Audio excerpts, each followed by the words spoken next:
اسی طرح سے ایسی دعا بھی نہیں کرنا چاہیے جس میں گناہ ہو یا رشتہ داری اور قطع رحمی کی بات ہو.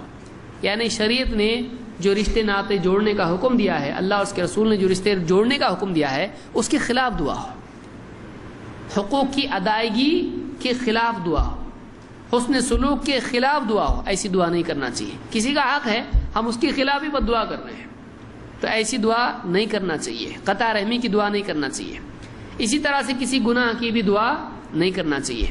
اللہ کے نبی صلی اللہ علیہ وسلم فرماتے ہیں لا یزال یستجاب للعبد ما لم يدع بإثم او قطيعة رحم او قطيعة رحم.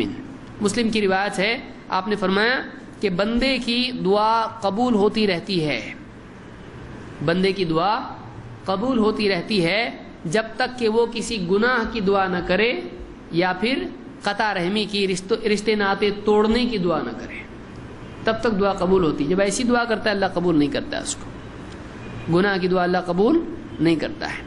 اور اسی طرح سے رشتے ناطے توڑنے کی دعا ہو اگر، یا رشتہ داروں کے خلاف دعا ہو جن کا حق ہے ہم پر، تو ایسی دعا قبول نہیں ہوتی ہے. یعنی مثلا ایک آدمی صحیح ہے، آپ اس کے خلاف بد دعا کر رہے ہیں، اللہ کیسا قبول کرے گا اس کی؟ وہ صحیح ہے، اس کے خلاف اللہ بد دعا قبول نہیں کرے گا اس کی. تو کوئی واقعی حقدار ہے. جیسے یہود آتے تھے اللہ کے نبی صلی اللہ علیہ وسلم کے پاس، کیا کہتے تھے؟ السلام علیکم، تم پر موت آئے. آپ جواب میں کہتے وعلیکم، تم پہ بھی، یعنی تم پہ، بلکہ تم پہ، بلکہ تم پہ.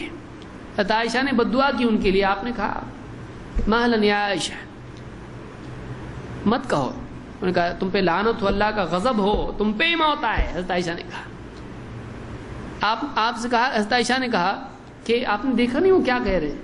آپ نے کہا تم نے سنا نہیں میں نے کیا کہا؟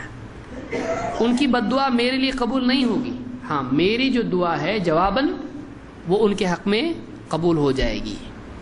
تو کوئی آدمی اگر واقعی یعنی بے گناہ ہے، اس کا کوئی ظلم نہیں ہے، اور یہ اس کے اوپر بد دعا کرے، اللہ ایسا نہیں ہے کہ کسی کو اس طرح سے سزا دے. لیکن ایک آدمی اپنے گھر والے، بچے، ان کے بارے میں بد دعا کرے تو بعض اوقات اللہ تعالیٰ وہ دعا قبول کر لیتا ہے اور نقصان ہوتا ہے. اللہ کی تقدیر ہے، اللہ نقصان کسی کو بھی دیتا ہے. لیکن ایک آدمی لعنت کی دعا کرتا ہے، اللہ اس پہ لعنت برسا، اللہ کیوں لعنت اس کے اوپر برسائے گا؟ وہ لعنت کا حقدار نہیں ہے، وہ لعنت کا حقدار نہیں ہے. ہاں دنیا کی تکلیف اللہ کی طرف سے بندوں پر آتی رہتی ہے، چاہے کوئی بد دعا کرے یا نہ کرے، وہ اللہ کی تقدیر ہوتی ہے، اللہ اس کی طرف سے تکلیف ڈالتا رہتا ہے.